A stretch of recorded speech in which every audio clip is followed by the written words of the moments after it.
कल्पना व्यवहारे फाउंडेशन प्रस्तुत करत आहे सखा आत्मसंवाद. संपादिका वैशाली व्यवहारे देशपांडे. आत्मसंवाद म्हणजे नेमकं काय? अगदी सोपं करून सांगायचं तर प्रत्येक क्षणी तुमच्या माझ्या मनातल्या मनात जे स्वगत सुरू असतं ना, तोच हा आत्मसंवाद. अत्यंत प्रामाणिकपणे आपली साथ देणारा हा स्वसंवाद किंवा आत्मसंवाद. तो आपला खरा सखा, कारण तो अव्यक्तपणे अखंड आपली सोबत करत असतो. तोच आपले व्यक्तिमत्व घडवत असतो. सर्वसामान्य माणसांपेक्षा यश कीर्ती मिळालेली माणसं वेगळी असतात. काय कारण असावं बरं? कारण त्यांचा आत्मसंवाद सकारात्मक आणि विवेकनिष्ठ असतो. अविरतपणे सुरू असलेला हा आत्मसंवाद आपल्यासाठी इतका सवयीचा आणि सहज असतो की त्याला शब्दात पकडणं कठीण होऊन बसतं. पण तरीही हा आत्मसंवाद साधून तो आपल्यासाठी शब्द स्वरूपात व्यक्त केलाय वेगवेगळ्या क्षेत्रातल्या दिग्गजांनी सखा आत्मसंवादमध्ये. सखा आत्मसंवाद या सिरीजमध्ये आपल्याशी संवाद साधतायत लेखक, अभिवाचक, सुप्रसिद्ध संगीतकार आशिष मुजुमदार. सूरसंवाद.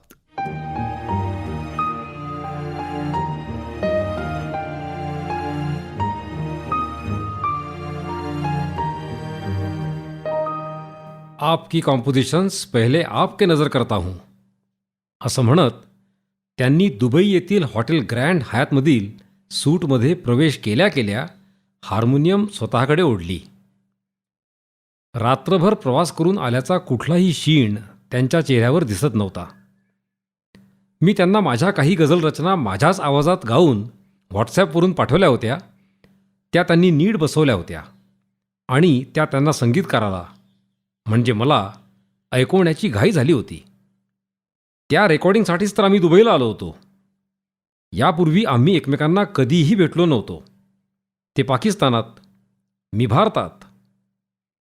एकामागून एक अशा रचना त्यांनी गाण्यास सुरुवात केली आणि त्या धीर गंभीर आवाजाने माझ्या सर्व अंगांगातून एक वेगळीच ऊर्जा वाहायला लागली. माझ्या रचना अशाही ऐकू येऊ शकतात यावर माझा विश्वासच बसेना. त्यांनी त्यांच्या सुरांवर आयुष्यभर घेतलेले परिश्रम आणि गझलच्या दुनियेतील एक परमपवित्र नाव उस्ताद मेहदी हसन यांच्याकडे तालमीतून मिळालेली दिव्यदृष्टी याचा एक अपूर्व संगम ते माझ्या गात असलेल्या रचनांमध्ये मला दिसत होता. माझं संगीत मला आहे त्यापेक्षा कितीतरी पटींनी परिणामकारक ऐकू येत होतं. 400च्या वर रचना आजपर्यंत संगीत क्षेत्रातील विविध दिग्गज गायकांकडून गाऊन घेतलेला मी आज वेगळ्याच अनुभूतीला सामोरा जात होतो.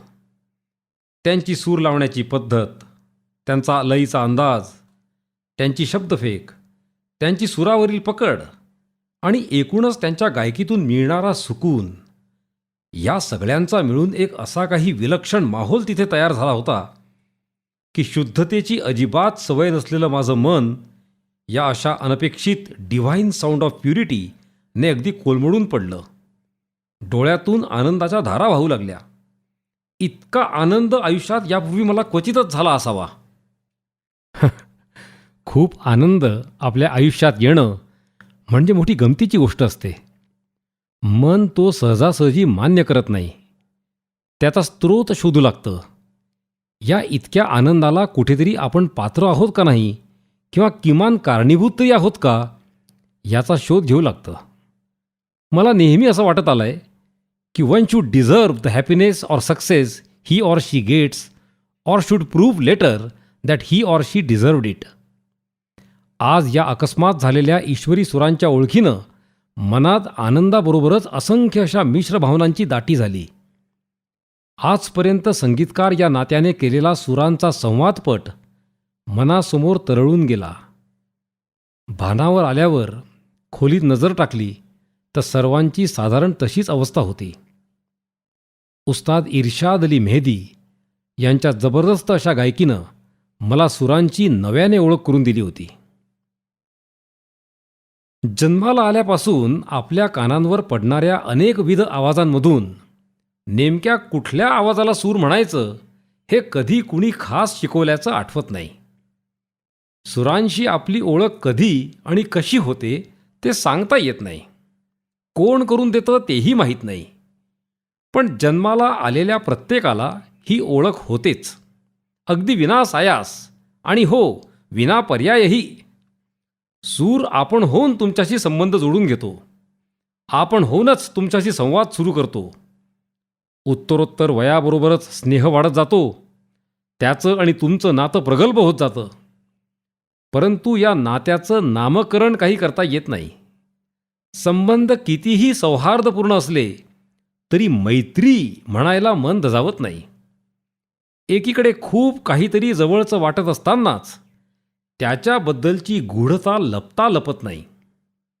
तो तुमच्याशी खूपच जवळीक दाखवत असतानाही स्वतःविषयीचे कुठलेच पत्ते उघडत नाही. ओळख प्रगल्भ होत जाते, पण समज मात्र वाढत नाही. दोघांमधील संबंधाचे संपूर्ण नियंत्रण स्वतःकडे ठेवत सूर तुम्हाला सतत मैत्रीची ऊब देत राहतो. मैत्रीची संकल्पना त्याची अगदी स्पष्ट आहे. त्याला कुठल्याही अपेक्षा नाहीत, त्याचा कुठलाही स्वार्थ नाही, त्याच्याकडून तुम्हाला काहीही त्रास नाही. त्याच्या बाजूने जणू काही अगदी निस्वार्थ निस्पृह अशा संबंधांचे आजन्म आश्वासन दिलेले असते. पण मग या मैत्रीमध्ये आपले स्थान काय असते? आपल्याला त्याला अध्यरूत का धरता येत नाही? त्याच्याविषयी कुठलेच आडाखे का बांधता येत नाहीत? अगदी आत्ता नीट समजला म्हणेपर्यंत त्याची कुठलीशी नवीन खुबी त्याच्याविषयीच्या आकलनाला इतिहास करून टाकते.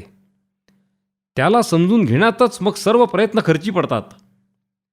प्रयत्नांनी तो समजू लागतो का नाही हा भाग संशोधनाचा, पण एक मात्र नक्की, त्याला समजून घेण्याच्या प्रयत्नांचा प्रवास खूप रंजक वाटू लागतो. त्याचा शोध घेण्याची प्रक्रियाही खूप आनंददायी आहे हे लक्षात यायला लागतं. बऱ्याच वेळेला गंतव्यस्थानापेक्षाही तिथे पोहोचण्यासाठी करावा लागणारा प्रवासच जसा जास्त आनंददायी असतो तसंच काहीसं. किती गंमत आहे ना सगळी, की अशा एका अमूर्त अज्ञात संवादकाबरोबर सतत संवाद ठेवायचा, जो ना मित्र वाटतो न सखा, न सोयरा न परिचित, त्याला ना रूप न रंग न आकार न चित्र, आणि कुणी विचारलं असतं तो आपली ओळख सगळे मला सूर म्हणतात अशी करून देतो. म्हणजे हा सूर का, तर सगळे म्हणतात म्हणून. परंतु मग हा आहे तरी कोण? फक्त एक आवाज, एक नाद, एक ध्वनिलहर? काय आहे? सगळंच खूप गूढ, विस्मयकारक, पण गमतीशीर आहे. संगीत क्षेत्रात आयुष्यभर खूप मेहनत आणि कलोपासना करून नावलौकिक मिळवलेल्या गायकांना मी सतत एक प्रकारे असमाधानीच असलेलं बघितलं आहे. त्यांच्या बोलण्यातून सतत त्यांचा कशाचा तरी शोध सुरू असल्याचंच समजत असतं. सूर म्हणून त्यांच्याशी कुठल्या तरी दिशेने किंवा दिशेकडून कोणीतरी संवाद साधतं इतपतच त्यांना जाणवत असतं. संवादकाची अचूक जागा शोधण्याचाच एक प्रयत्न ते करत असावेत, आणि तो न सापडण्याची अस्वस्थता त्यांच्या असमाधानाचे कारण असावे असे मला वाटते. सूर जसा आपले पत्ते कधीच खुले करत नाही, तसा आपला अचूक पत्ताही कोणाला सहजासहजी मिळू देत नाही असेच यातून समजते.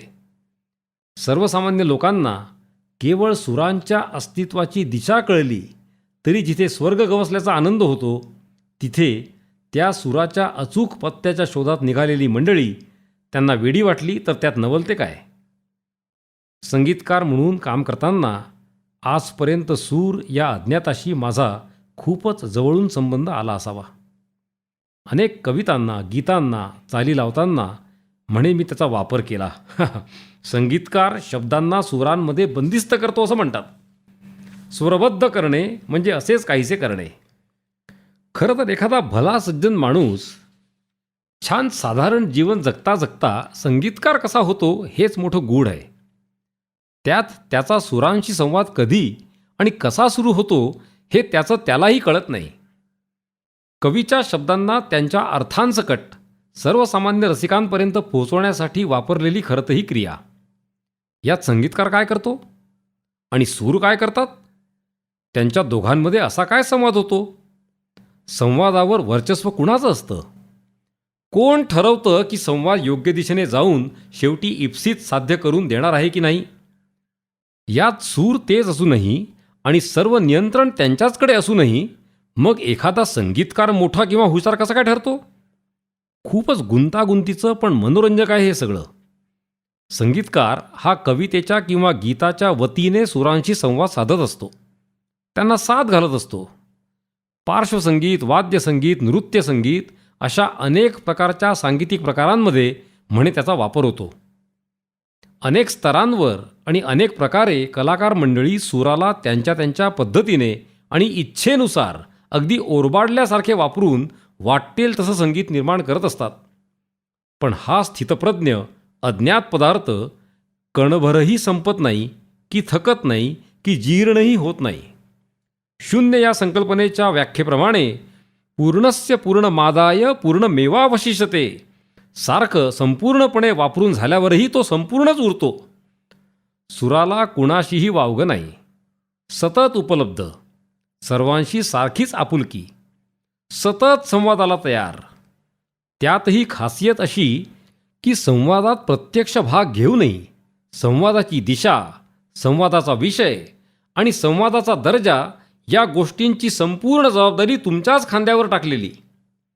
मग हळूहळू लक्षात येतं की हा प्राणी संवादासाठी वाटतो तितका सोपा नाही. संवादाबरोबर गूढता वाढत जाते, कोडी पडू लागतात. जितकी उकल जास्त तितकी गूढता जास्त. ही उलगडण्याची प्रक्रियाच मग जास्त आनंददायी वाटू लागते. निसर्गनिर्मित अशा गूढतेच्या खोलीचा अंदाज घेण्याच्या प्रक्रियेलाच खरं तर उलगडणे असे म्हणतात.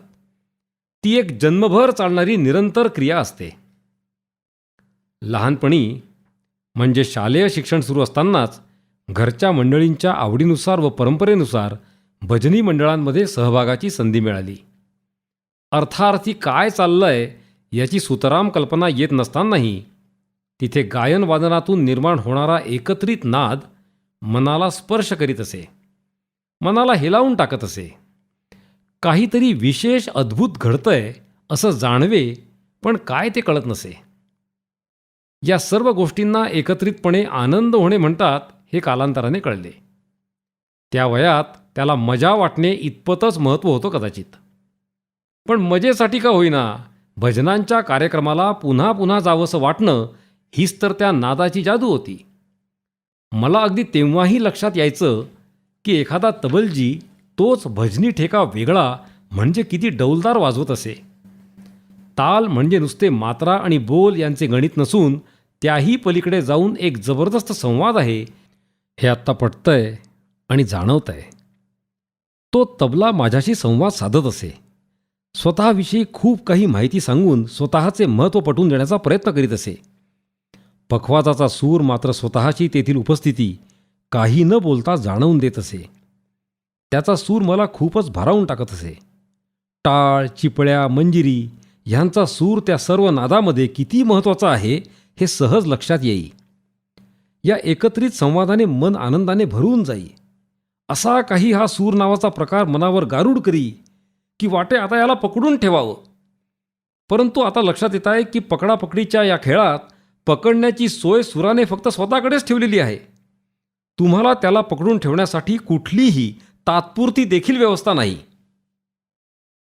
मला आठवतंय 25-30 वर्षांपूर्वी मी पुण्याला सवाई गंधर्व महोत्सवाला उस्ताद बिस्मिल्ला खां साहेबांचं सनई वादन ऐकत होतो. त्यांच्याबरोबर त्यांचे 2 शिष्य पण त्यांना साथ देत होते. खासाहेब वयानं थकलेले होते आणि त्यामुळे अधूनमधून वाजवून शिष्यांना संधी देत होते. एक गोष्ट माझ्या प्रकर्षाने लक्षात आली की शिष्यमंडळी तांत्रिकदृष्ट्या सूर, ताल व लयीत वादन करत असूनही जेव्हा थोड्या वेळासाठी का होईना पण खासाहेब वाजवतात तेव्हा तो सनईचा सूर एकदम वेगळा, एक परिपूर्ण व्यक्तिमत्व घेऊन हृदयाला भिडत होता. एखाद्या कलाकाराचं वादन म्हणजे खरं तर त्याला होणाऱ्या अनुभूतींचं प्रेक्षकांसमोर चाललेलं प्रकटीकरणच असतं. यात तो कलाकार जेवढं म्हणून स्वतःला अलिप्त ठेवून हा संदेश पोचवण्याचं काम करील तेवढा तो शुद्धपणे पोचतो. उस्तादजींच्या वादनातून मला ती अनुभूती सतत होत होती. त्यांचा सूर, सोबत आणलेला संदेश थेट आणि पूर्णपणे हातचं काही राखून न ठेवता माझ्या हृदयात ओतत होता. संगीताच्या सादरीकरणामध्ये सतत चर्चेला जाणाऱ्या एक्सप्रेशन या संकल्पनेचं थेट प्रशिक्षण मला तिथेच मिळालं होतं. त्या सुराने मनाशी असा काही संवाद प्रस्थापित केला होता की मी त्याचाच विचार करत तिथून बाहेर पडलो आणि आजपर्यंत तो शोध सुरूच आहे. ती एक निरंतर प्रक्रिया आहे, यात दुमत नाहीच. सूर ही काय भानगड आहे याचा विचार करताना ती मला नेहमीच नियंत्याने त्याच्यापर्यंत सामान्य जीवांना पोचण्यासाठी केलेली वाहतूक व्यवस्था आहे असे वाटते. सूर हा एक असा अचूक बस क्रमांक आहे की जो मिळताच तुम्हाला त्या जगन्नियतेच्या स्थळी नेऊन सोडू शकतो. क्वचित कधीतरी असा एखादा प्रसंग येतो आणि त्या अचूक बस क्रमांकाची म्हणजेच ज्याला सच्चा सूर म्हणतात त्याची आणि तुमची गाठ पडते आणि त्या अत्युच्च आनंदाच्या क्षणी त्या सर्वश्रेष्ठ शक्तीशी तुमच्या होणाऱ्या भेटीची वार्ता घेऊन डोळ्यातून अश्रू तरळून जातात. हाच तर तो परमानंदाचा क्षण. ह्यासाठीच तर जगायचं असतं. तो मिळवण्यासाठीच तर खरी धडपड करायची असते. तुमच्या अवतीभोवती सतत वावरत असूनही सुराने स्वतःचं अलिप्तपण असं काही जपलंय की केवळ त्याच्या शोधात आयुष्य घालवणाऱ्या मंडळींना समाजाने थोरपण बहाल करून टाकलंय. त्याचा शोध लागला की नाही ह्याची खातरजमा न करताही केवळ शोधाच्या प्रयत्नांनाच पूर्ण गुण दिलेले आहेत. सुरांचा शोध घेण्याची प्रक्रिया ही खूप आनंददायी आहे हे मी म्हणूनच आवर्जून म्हणतो. त्यातील मर्म केवळ जाणकारांनाच समजतं. कलाकाराने फक्त मनापासून प्रयत्न करायचे असतात. मनापासून केलेल्या प्रामाणिक प्रयत्नांचं चीज झाल्याशिवाय राहत नाही. फक्त हे यश लौकिक अर्थाने समजल्या जाणाऱ्या यशाच्या व्याख्येत बसतं का नाही हाच खरा कळीचा मुद्दा आहे. निसर्गाने अशा अनेक गूढ गोष्टींना आपल्या पोटात दडवून ठेवलं आहे. सूर ही त्यातीलच अशी एक गूढ संकल्पना. मनुष्यजीव जन्माला येतो आणि जातो. या सर्व नैसर्गिकरित्या उपलब्ध खजिऱ्यांचा शोध म्हणजेच तर खरी जीवनयात्रा आहे. प्रत्येक जन्माला येणाऱ्या जीवाकडून हेच तर अपेक्षित आहे. त्याने कुठल्या तरी नैसर्गिक गुणवत्तेचा शोध लावून ती जगासमोर मांडून स्वतःच्या आयुष्याची इतिकर्तव्यता करावी. या निसर्गातील खजिना पोतडीतून वेगवेगळ्या मार्गांनी पण इच्छित स्थळी जाणारे बस क्रमांक शोधून त्यांचा तक्ता जगासमोर ठेवावा आणि प्रत्येक जीवाच्या इच्छित स्थळी जाण्याची व्यवस्था करावी. हेच तर अपेक्षित आहे. हेच तर आयुष्य आहे. काहींच्या बाबतीत ते घडतं, काहींना ते जमतं, काही मनापासून प्रयत्नही करतात. पण बऱ्याचदा मनुष्याची बुद्धिमत्ता नावाची गोष्ट या सर्वांच्या आड येते असं लक्षात येतं.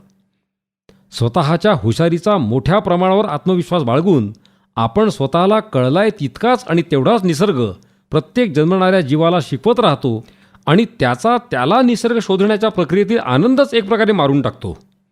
नवीन उत्साही मुलांना अशाच प्रकारे संगीताच्या नावाखाली तंत्र शिकवणारी संगीत विद्यालये मी बघितली आहेत. संगीताची आवड या नावाखाली सारेगम शिकून सुरांच्या शोधात निघालेली अनेक मंडळी रस्ता चुकून कुठल्या तरी वेगळ्याच गावात जमा होऊन तिथे स्वतःच्या सुरांचा गाव थाटून त्या आनंदात मशगूल झालेली सतत अवतीभोवती वावरताना दिसतात. ही मंडळी मग असाच यंत्रांप्रमाणे इतरांच्या नजरेतून चितारलेला निसर्ग बघून एका मोठ्या कळपाचा भाग होऊन जातात. अशा प्रकारे पुढच्या पिढीला निसर्गाचं खास शिक्षण देणारी व्यवस्था फक्त मनुष्य प्राण्यांमध्येच आहे. निसर्गात घडणाऱ्या विविध घटनांना आणि क्रियांना समजून घेण्यासाठी मानवाने वापरलेली एक प्रस्थापित आणि यशस्वी अशी शास्त्रीय पद्धती आहे. ती म्हणजे त्या नैसर्गिक क्रियेचे गणिती सुसूत्रीकरण, मॅथमॅटिकल मॉडेलिंग. त्या क्रियेला एका गणिती सूत्रामध्ये बांधून आणि मग त्याच्यावर विविध प्रयोग करून ती क्रिया अधिकाधिक समजून घ्यायची. सूर समजून घेण्यासाठी पण आपण हीच पद्धत वापरली आणि वापरतोय. खरं तर इतर सर्वच कलांच्या बाबतीत हीच पद्धत वापरतो. त्यात गैर काहीही नाही. तोही एक मार्गच आहे. सुराला आपण एका मानवनिर्मित तंत्राशी जोडून एक शास्त्र निर्माण केलं आणि मग ती कला समजून घेण्यासाठी आपण शास्त्र शिकू लागलो. शास्त्र लवकर आत्मसात करता येतं कारण ते मानवनिर्मित आहे आणि इथेच तर खरी गफलत होते. अशा अनेक शास्त्र पारंगत मंडळींना बघून मग लक्षात येतं की यांना अजून कला अवगत झालेलीच नाही. कलेच्या खऱ्या स्वरूपाशी यांची अजून ओळखच झालेली नाही. साप म्हणून दोरी धोपटण्याचाच तो प्रकार असावा. कलेतील तंत्राला महत्त्व आहेच, परंतु ते कलेच्या वृद्धिंगतेच्या सुलभीकरणा इतकंच आहे. तंत्र म्हणजे कला नव्हे. तंत्र अवगत करून सुरांशी संवाद साधता येत नाही. शास्त्र आले की नियम आले, नियम आले की चौकट आली, आणि चौकट आली की मर्यादा. निसर्गाला कोण कुठल्या मर्यादेमध्ये ठेवू शकतोय? एखादा गायक गाताना नेमकं काय घडणं अपेक्षित असतं? गाणारा आणि ऐकणारा ह्यामध्ये सुराचं स्थान नेमकं काय असतं? गायक सुरांशी संवाद साधत, त्यांना साथ घालत सतत विनंती करत असतो की माझ्या सकट सर्वांना त्या उत्कट परमानंद अवस्थेला घेऊन चल. अशा आनंदाने तरंगणाऱ्या मंडळींना मग सर्वत्र फक्त ईश्वरी अधिष्ठान दिसू लागतं. आनंदाला पारावार राहत नाही. सर्व चिंता, क्लेश, दुःख, जाणीवा लोप पावून मन स्वच्छ निर्मळ होतं.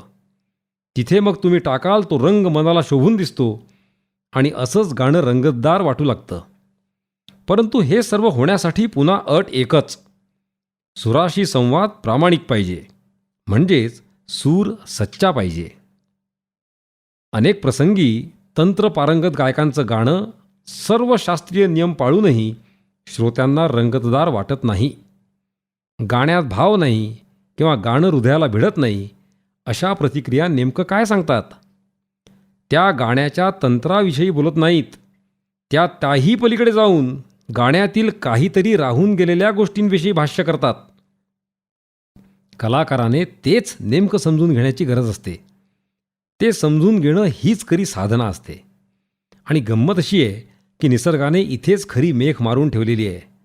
सर्वांनाच ते काहीतरी समजून घेता येतच असं नाही.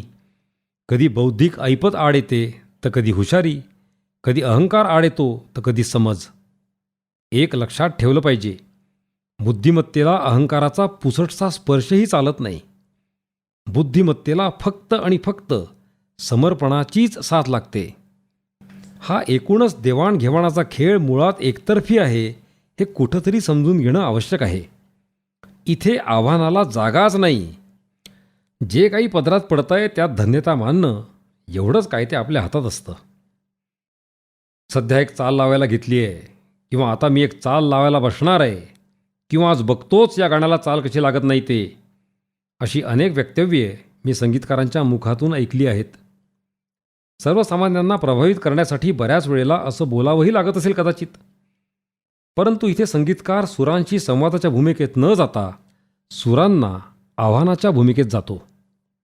मला तेव्हा खूप गंमत वाटते. खरं तर असं आहे की तात्विकदृष्ट्या 4 स्वरांचा समूह एका तालात कानांना खटकणार नाही, इतपत काळजी घेऊन तयार करू शकणारा कोणीही इसम संगीतकार होऊच शकतो. तालासुरात असणाऱ्या आणि कानांना मान्य असणाऱ्या स्वरसमूहाला चाल म्हणताच येते. परंतु एखाद्या स्वरसमूहाला चाल म्हणून मान्यता मिळण्यासाठी ते कानांना मान्य असून चालत नाही, तर हृदयाला भिडावं लागतं, हे कुठं लक्षात येतं? पण असा तथाकथित स्वयंमान्य संगीतकार सुरांना आव्हान देऊन एखादी कलाकृती जेव्हा करायला बसतो, तेव्हा सूर अत्यंत हुशारीने आधीच आपला पराभव मान्य करून त्याच्यासमोर सेवकासारखे उभे राहतात. आता धनी म्हणेल तसंच आणि तो म्हणेल तेच, ही भूमिका त्यांनी स्वीकारलेली असते. सुरांना आव्हान आवडत नाही. त्यांच्याशी संवाद फक्त आणि फक्त प्रेमानेच आणि आदरानेच साधता येतो. अरेला कार्य करणारी ही जमातच नाही. विनम्र परंतु अत्यंत स्वाभिमानी अशी ही मंडळी आपलं आनंदाचं दुकान सदैव उघडं ठेवून सर्वांच्या सेवेशी तत्पर असतात. सुरांनी आत्तापर्यंत माझ्याशी अनेक प्रकारे संवाद साधताना माझी कधी साथ दिली आहे, तर कधी गंमत बघितली आहे. आता मला माझ्या संगीतकार म्हणून काम सुरू केल्यानंतरच्या काळातील काही गोष्टी आठवून स्वतःचीच लाज वाटते. त्या काळी आपण सुरांशी असे वागलो, याचं एक प्रकारे वाईट वाटतं. एखाद्या मातीच्या गोळ्याशी लहान मुलं खेळताना त्याला वाटेल तसं तोडून मोडून जशी कुठलीही कलाकृती बनवतात आणि खुश होतात, तसंच काहीसं सुरांच्या बाबतीत होतं. मुळात आपल्याकडून एक आकार तयार होतोय ह्याचंच अप्रूप वाटण्याचे ते दिवस असतात. आपलं सर्व म्हणणं काहीही आढेवेढे न घेता निमूटपणे ऐकणारा सूर नामक सेवक वापरून मग चित्र विचित्र आणि अवघड अवघड अशा संगीत रचना करूनच मी प्रतिभावान संगीतकार म्हणवला जाईन, अशा भ्रामक कल्पनांमध्ये जगण्याचेही हेच दिवस असतात. मग कधीतरी एखाद्या प्रसंगी कुण्या मोठ्या संगीताचार्याकडून नकळत अशी काही शिकवण मिळते की डोळे खाडकन उघडतात. गरवारे कॉलेजच्या सभागृहात एका पहाटेच्या मैफिलीमध्ये गान सरस्वती विदुषी किशोरीताई अमोणकर गात होत्या. अहिर भैरव, जौनपुरी, बिलावलच्या सुरांनी आसमंत भरवून टाकला होता. दर्जेदार खानदानी गाणं म्हणजे काय असतं ह्याची नव्याने ओळख झाली होती. कलाकार, साथीदार, श्रोते एवढंच काय तर अगदी हॉल, भिंती, खिडक्या, खुर्च्या अशा निर्जीव गोष्टींवरही एक तृप्तीची, समाधानाची आणि संतुष्टीची भावना स्पष्ट दिसत होती. एका अविस्मरणीय अशा गायन मैफिलीचे आपण साक्षीदार आहोत याचा आनंद सर्वत्र दिसत होता. अशा भरलेल्या वातावरणात त्यांनी मग भैरवीची आलापी सुरू केली. साक्षात ईश्वरी सूर आणि आता सर्व काही संपल्याची, ईश्वरचरण घट्ट धरून त्यात स्वतःला विलीन करून टाकण्याची हीच ती वेळ असं वाटू लागलं. आणि अभंग सुरू झाला. अवघा रंग एक झाला, रंगी रंगला श्रीरंग. आणि संपूर्ण तकलादू वस्तूंनी टेकू लावून उभं केलेलं ते व्यक्तिमत्व कोलमडून पडलं आणि डोळ्यातून आनंदाच्या धारा वाहू लागल्या. गाण्यातून एखादा संदेश थेट हृदयात ओतण्यासाठी सुरांशी खूप मस्ती करून काहीतरी अतर्क्यच केलं पाहिजे असं नाही, हे मनावर कोरलं गेलं. आयुष्यभराचं शिक्षण देणारा तो प्रसंग मी कधी विसरूच शकत नाही. संगीत शिक्षण हे असंच असतं. ते तुमचं तुम्हाला शिकायचं असतं. कोणाकडून आणि काय घ्यायचं हे स्वतःचं स्वतःला ठरवायचं असतं.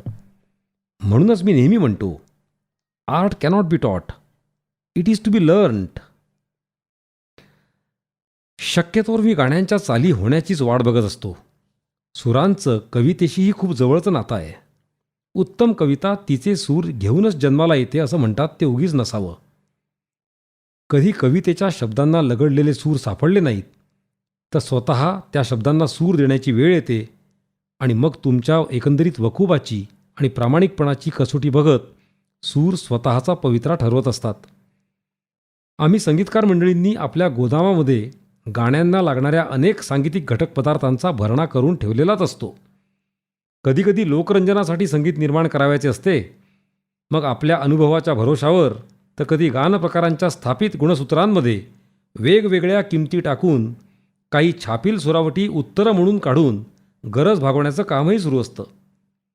परंतु इथे नैसर्गिकतेपेक्षाही संगीतकाराची हुशारीच सुरांशी संवाद साधत असते. सूर संवादात फक्त ऐकणाऱ्याच्याच भूमिकेत असतो. सांगेल ते आणि पडेल ते काम करण्याच्या तयारीत असतो. त्याला स्वतःचं काहीच मत द्यायचं नसतं, कारण तिथे कलेपेक्षाही शास्त्र जास्त कामाला येतं. शास्त्रात पारंगत मंडळी अशीच कलेचा वापर लोकरंजनासाठी करत असतात.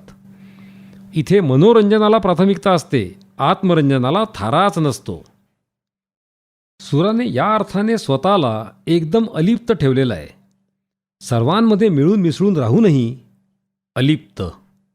आणि वागणं तर असं की प्रत्येकाला वाटावं की हा त्याचाच जवळचा मित्र आहे. अशाच गैरसमजुतीतून सुरांशी खूप मैत्री दाखवणाऱ्यांची मग फजिती होताना दिसते. सुराला मग सगळेच एक गूढ प्रकरण आहे म्हणून मान्य करतात. पण सूर या संकल्पनेला गूढ म्हणून आपण आपलीच प्रतारणा करत असतो असं मला वाटतं. मनुष्याला स्वतःच्या बुद्धिमत्तेचा इतका प्रखर गर्व आहे की त्याला न उमगलेल्या किंवा उलगडलेल्या गोष्टींना तो सरळ गूढ म्हणून टाकतो. सुरांचंही तसंच काहीसं आहे. आत्मरंजनासाठी सुरांशी संवाद म्हणजे आधी उल्लेख केल्याप्रमाणे अचूक बस क्रमांक मिळवण्यासाठी केलेल्या प्रक्रियेचाच एक भाग आहे. हा संवाद एकांतात उत्तम घडतो. मग तुमच्या प्रामाणिकपणाची खात्री पटल्यावर त्या संवादात सूरही स्वतः भाग घेऊ लागतात. सुरांनी संवादात भाग घेणं ही खरी साधना. आणि सुराने संवाद संपूर्णपणे ताब्यातच घेणं म्हणजे परमानंद. प्रसिद्ध गायक पंडित कुमार गंधर्व यांनी एकदा भूप राग गात असतानाची त्यांची आठवण सांगितली आहे. ते सांगतात, गात असताना सतत तो शुद्ध मध्यम सूर दाराच्या पलीकडे उभा राहून मला आत येऊ का आत येऊ का म्हणून विनवत होता. शेवटी न राहून मी त्याला आत घेतला. आता खरं तर भूप रागात शुद्ध मध्यम वर्ज्य आहे, परंतु त्यांनी तो सूर लावून असा काही भूप रंगवला की तो राग चैती भूप म्हणून प्रसिद्ध झाला. सुरांनी संवादात भाग घेणं ही खरी साधना हे अशा अर्थाने मी म्हणतो. मग पुढे सर्व गोष्टी या ईश्वरी इच्छेनुसारच घडतात. तिथे इतर सर्व शक्यता गळून पडतात. बस क्रमांक चुकूच शकत नाही आणि गंतव्यस्थान दृष्टीपथात येतं. आनंदाला सीमाच राहत नाही. याच तर क्षणासाठी जगायचं असतं. असाच तर आपला देव आपल्याला भेटतो. शेवटी देव भेटणं म्हणजे तरी काय असतं हो? मला नेहमी असं वाटतं की देव जर खरंच भेटला तर फार फार काय होईल? मला परमानंद होईल. पण म्हणजेच जेव्हा जेव्हा मला परमानंद होतो तेव्हा मला देव दिसल्याचं समाधान मिळतं. अनेक वेळेला या माझ्या लाडक्या सुरांनी मला आत्तापर्यंत देवदर्शन घडवलं आहे. सुरांच्या बाबतीत एकच प्रमाणपत्र खरं, ते म्हणजे त्याची मनुष्याच्या भावनिक संस्थेला म्हणजे हृदयाला भिडण्याची तीव्रता. ती प्रत्येक मनुष्यागणिक वेगळी असेल, असायलाच पाहिजे. संगीताला चांगलं किंवा वाईट अशी विशेषणं लावता येत नाहीत, कारण या खूपच व्यक्तिसापेक्ष आणि तौलनिक म्हणजे रिलेटिव्ह टर्म्स आहेत. ती खूपच व्यक्ती आणि त्याच्या प्रकृतीवर अवलंबून असणारी गोष्ट आहे. प्रत्येक व्यक्तीचा सुरांशी होणारा संवाद एकच कसा असू शकेल? तो वेगळाच असतो आणि याला कारण जितकं मनुष्याच्या स्वभाव वैविध्यतेशी निगडीत सांगता येईल त्यापेक्षाही जास्त सुरांच्या प्रगल्भतेची कमाल म्हणता येईल. मी सुरांना अनेक कलाकारांच्या योग्यतेनुसार त्यांच्याशी संवाद साधताना अनुभवलं आहे. प्रसिद्ध संगीतकार भास्कर चंदावरकर एकदा सांगत होते, पंडित भीमसेन जोशी यांची मुंबईमध्ये सलग 3 दिवस संध्याकाळी मैफिल होती आणि 3ही दिवस पंडितजींनी संध्याकाळी मैफिलींमधून पुरिया धनश्री हा एकच राग सादर केला आणि 3ही दिवस त्या रागांचं वेगळं चित्र निर्माण केलं. एकाच गावात बऱ्यापैकी श्रोते तेच असताना आणि 3ही दिवस तोच राग ऐकवण्याची एकतर हिंमत लागते आणि तसा आत्मविश्वास लागतो. वेगळं वेगळं चित्र उभं करण्यात सूर तुम्हाला हातभार लावणारच याविषयीचा हा विश्वास असतो. एखाद्या व्यक्तीशी त्याच्या स्तरावर जाऊन संवाद साधणं जमतं सुराला. सुराची पात्रताच आहे ती, त्याला ते जमतंही. आणि हे सगळं बेमालूम, अगदी नैसर्गिक. आज समाजामध्ये अनेक स्तरांवर संगीताची निर्मिती होत असते.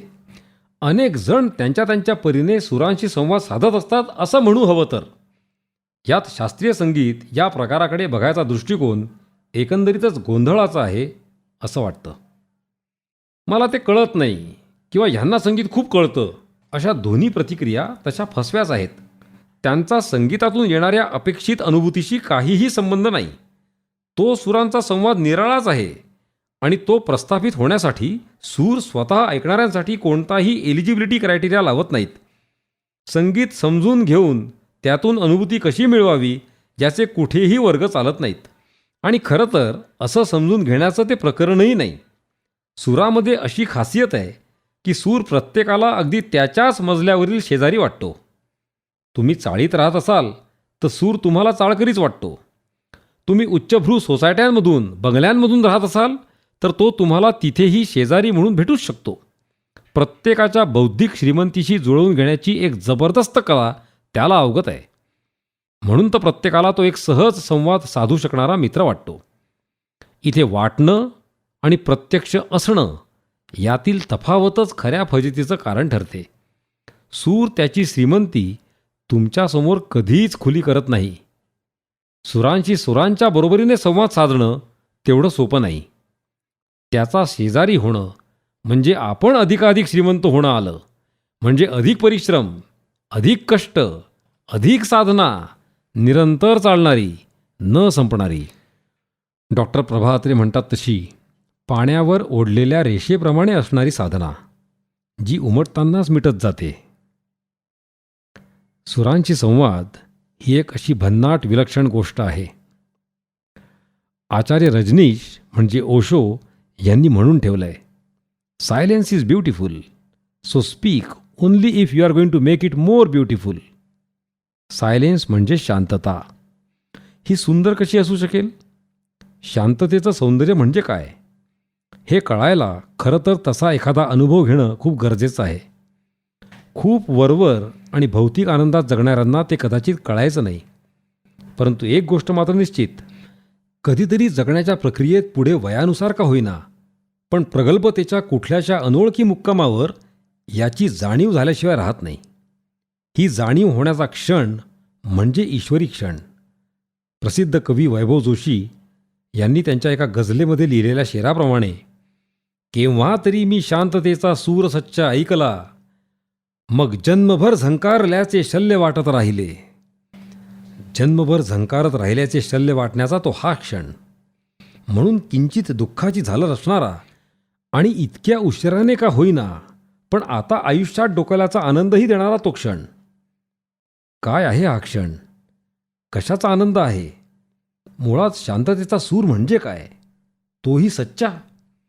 ओशो ज्या शांततेला सुंदर म्हणतात त्याचाच तो सच्चा सूर आहे.